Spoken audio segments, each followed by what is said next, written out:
should be pictures in Okay. there of it. Let's see if I can find a good picture in here. Let's see. I wouldn't know if I saw it. But the Yeah. 18-inch was like one edge of it that you scraped. Correct. So you would just basically like you'd have your Oh, 100-foot maybe like- canopy break, and then Maybe Oh. like and that, then you would have an you know, 18-inch maybe? line on the back third. It was basically down to dirt. Down Under. the dirt. Yep. Oh, okay, I see. Yep. So that's Okay. what you're burning off of, and then if you're burning, you're taking drip torches, which is a combination of diesel fuel and gasoline, and then it creates kind of like a thicker mixture, and you're just dropping that on the ground, and then that's lighting the. Then it goes the black direction, not Yes. the green direction. Yeah, ideally, not all the time. Sometimes it's like, oh crap, the wind shifted. There's a spot fire. Let's go get it. But Okay. and then it blows up, and yeah. But, So how do you fight fires if you're down there and something like, do Sure. you have like fire extinguishers, water?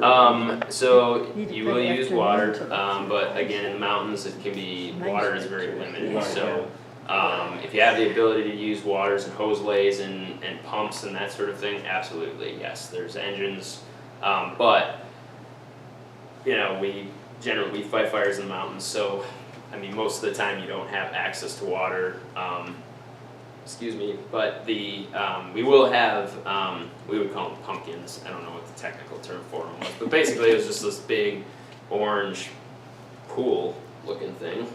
You know, they could be as big around as this table and this tall, or way bigger. But sometimes we would set those up, on the fire line, off of the fire, and then you would have bucket drops that would either fill those from helicopters, and then you would run hoses, or you would pull that water from a pump, and then you could lay hose and spray water, or you could have a pump, say, down below that pumpkin at a creek bed, and you're pulling water from that creek bed, filling the pumpkin, and then having another pump pulling water from that, because you need multiple. And there's math and physics that goes into it, but I mean, if you have like a certain grade slope, you're gonna need multiple pumps to pull water over a certain Generate a lot of distance. head, because you gotta get up. Correct. Yeah. So, but yeah. So in order to fight these fires, I mean, if we could use heavy equipment, we would. Dozers. Some of those dozer operators out there, phenomenal. But they can still only get so far once in a while. I've seen them take their dozers up some really steep terrain, which saves us a lot of time. But so we got dozers, helicopters, fire retardant drops. So I mean, it's that like sticky pink substance that they drop over, which is supposed to slow the fire down a little bit.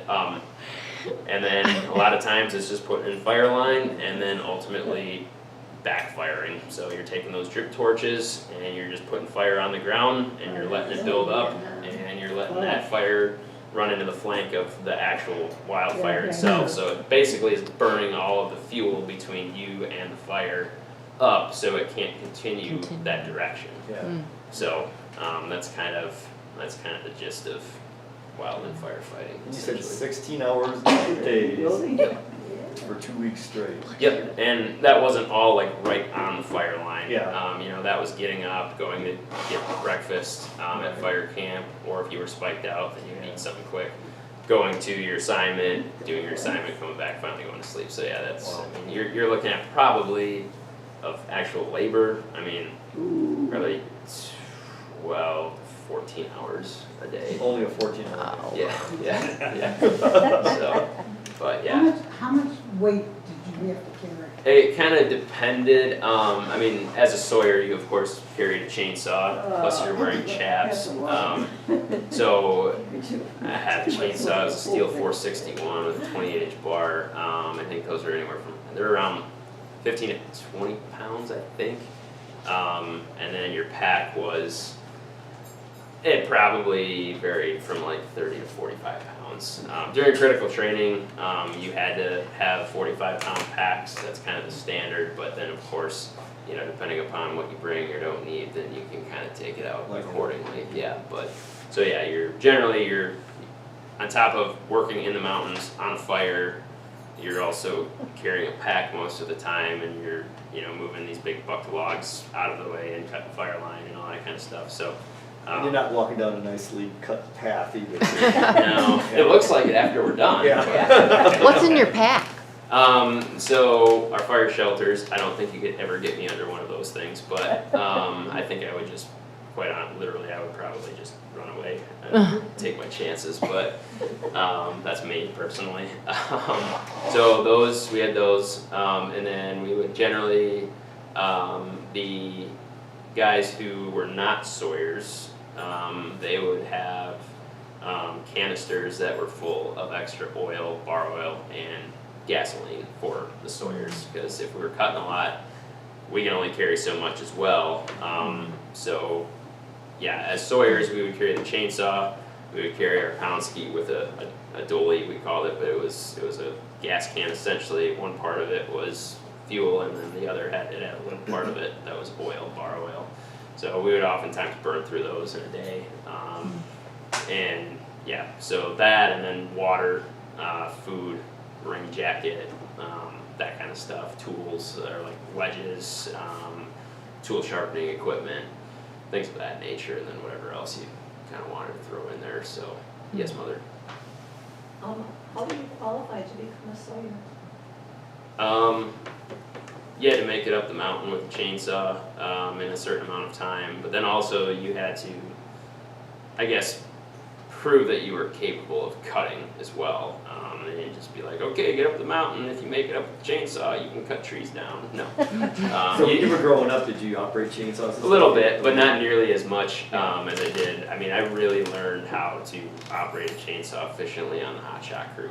Actually, the first time I ever operated one on the crew, we were doing work. This was right before fire season.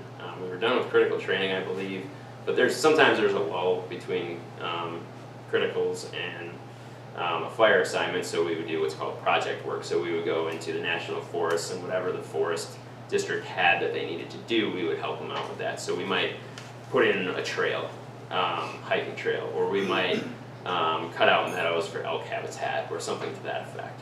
So we were doing that one day, cutting out meadows, I think. It was the first day I ran a chainsaw. It was my first year, so I was not on a chainsaw as a primary tool that year. Towards the second half of that year, I did run a chainsaw quite a bit. I actually chapped myself twice that day. So on the wind down on the saw, I didn't flip it back over, so like I just kind of hit my chaps twice, and I didn't really think anything of it because it's like, oh, that's what chaps are there for, right? I mean, and then my squad leader, we were sitting down and getting a bite to eat. He's like, "Did you chap yourself, dude?" I'm like, "Yeah, I actually chapped myself twice." He's like, "Oh, well, that's not good." So we actually, my foreman that day, we would at the end of the day we would always kind of circle up, and then we would talk about the day and what went wrong, what went right, that sort of thing, kind of safety brief stuff. And my foreman was sitting in the circle. He's like, "So, anyone chapped themselves today?"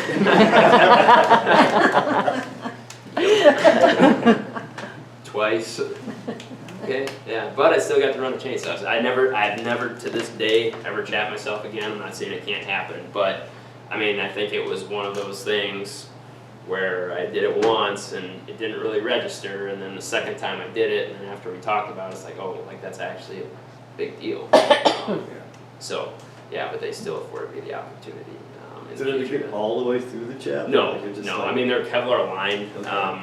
or they're like Kevlar fibers or whatever. Okay. So it's designed like if that chain hits, it's designed to tear and tangle that. chains. Yeah, and it was right on the wind down as it was almost Oh, okay. idling, and so it was very minute, but Okay. still. Yeah. Now I got it burned into my head every time I'm walking around with the chainsaw to make sure I'm walking it properly. So It's a good lesson. yeah, yes it was definitely so. Any other questions? Chris? I'm staying one, and I have a question. You and your mom are probably gonna have a long talk. I don't know, there's one thing I'm not gonna talk about, and we've had a long talk about that already, so. I won't bring that Spare up. us. And I would imagine she's really happy to have you home. Yeah, I think so, I think so. The other one is, can you tell me how I sent off that alarm that night? Oh, on your phone? Yeah, I don't we know, can't figure it out. I think there's some sort of, I don't know how you do it. I mean, there's something on your phone that you probably hit numerous times and then it automatically dials 911 and Don't do it, guys. yeah, you can turn the settings off on your phone somehow, but I'm technologically deficient, so. So you showed up at Chris's house thinking I that it was an called. emergency? I called, so, yeah, I knew, yeah, if there are 911 follow-ups, depending upon what the situation is and who it is, because it happens very often nowadays, just with the new technology, it's not uncommon at all. So if you have an emergency, you dial 911 and it gets to your police officer? It gets to our dispatch. Okay. This is just hitting Yep. buttons and I don't know what it is. But it's loud. Okay. I think the worst part is when she set it on the table, went to the front window watching for the police to come, and when the dispatcher called back, Yep. she says, "Jim, answer the phone." Nice. You had a question? We took an Alaskan tour, Okay. rode a bus from Fairbanks Yep. over the top of the world Mhm. and all the way down to the Klondike, I guess. Mhm. And we could see a forest fire Mhm. that whole distance. Yeah. Of course, we were fed whatever the guides told us, Right. but Right. they claimed that they just let those burn out. Yeah, some of them they do. It depends upon where they are.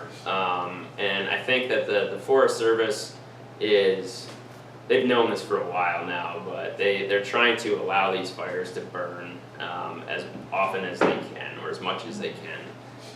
Because they recognize, one, it's good for the ecosystem. Fire is a natural occurring thing, and it allows for regeneration and that sort of thing. But we've put them out so often over the last, say, 150 years, give or take, that's one of the reasons why these fires are so hot and why there are so many of them now, is because we've just put them out since the turn of the century.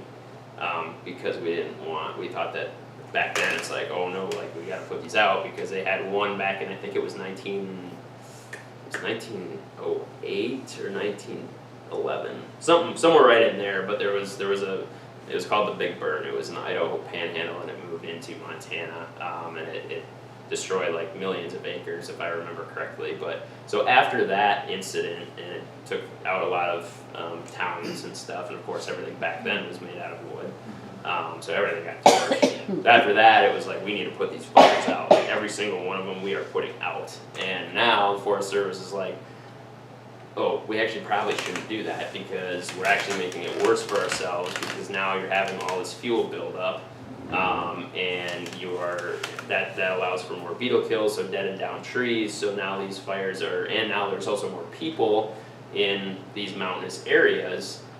9 of 10 forest fires are started by humans, whether that's campfires, cigarettes, exhaust, railroad tracks, whatever.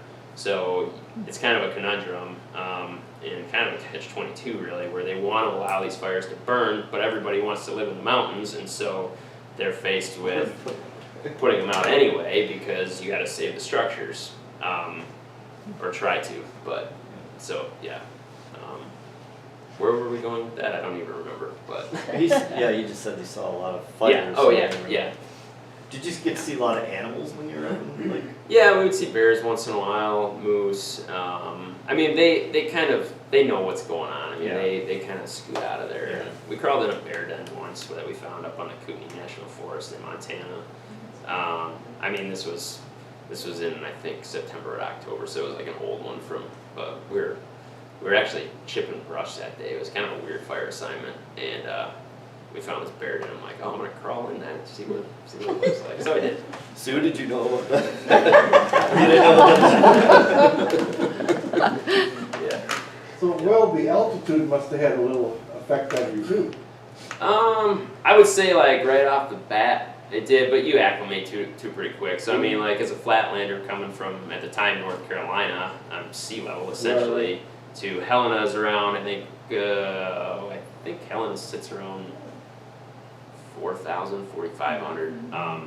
So, you know, I'm thinking, especially for when we're doing critical training and things, you know, the way we were allowed to fight fire on the crew, to qualify to fight fire, our crew had this qualification where you had to climb up Mount Helena on the power line trail, which is just a straight shot to the summit. And I think it covered about 3/4 of a mile, and your elevation gain was, I think, around 1,500 feet, so it was super steep. But you had to do that in a half an hour or less with all of your gear on. And so I was thinking, like, you know, I'm like, I want to run a chainsaw my first year, so I'm going to take the chainsaw. I'm like, I'm a Marine, I can do this. Like, you know, I just got out, I'm good. Well, I was not. How'd you do it your first time? I was not. So the second time we did it, I ditched the chainsaw and I just took a tool. I'm like, all right, I need to actually get up here in 30 minutes or less. So yeah, and then the second year I did it. But yeah, so the altitude, I mean, it definitely, when you're not used to it, yes, it does have an effect on you. But I mean, you get accustomed to it pretty quickly, I would say. So, yep. Any other questions? Could you explain the difference between a Canadian hotshot and an American hotshot in regard to the equipment that they have and such? Oh, well, they don't have hotshot crews up there. They just have, I don't know what they call them, just firefighters, I guess. But I wouldn't say there's a big difference, but they fight fires up there a lot more lackadaisically, I probably. was gonna say, there's a lot of fires going Yeah. on right now in Canada. Is anybody doing anything about that? They Or just up like- there, they are very good actually about it. I mean, if there are fires up there and it's not a community, they'll let it burn. I mean, Okay. like I said, I mean, the one that we were on was 750,000 acres. The ones this year up there were well over, some of them well over 1 million acres. So that's why we had all that smoke down here this Yeah, year was from the right. Canadian Yeah. wildfires. And they weren't even trying to put them out for the most part, unless No. they were in a populated area. Right, yeah, so yeah, if they let them burn, they will. It's kind of cool, like those really big fires, I shouldn't even say those really big ones, but big fires, they will create their own weather as well. So you'll get the column that shoots up into the atmosphere, and then eventually, like, that's gonna collapse on itself, and when it does, that creates precipitation, lightning, and it just basically sucks in on itself, and it creates all that stuff. So I mean, we've actually, when we were in Canada, we drove through a storm that was created by the column collapsing on itself, essentially. That was kind of cool, actually. But yeah, so I mean, these columns can get extremely large, and that's where all that smoke comes from down here too. So I mean, what you witnessed this year as far as smoke, that's very common every single year out west. I mean, and worse. Like what we had here was quite honestly peanuts compared to what they go through out west every year. So Well, we like to complain about it. yeah, of course, yeah.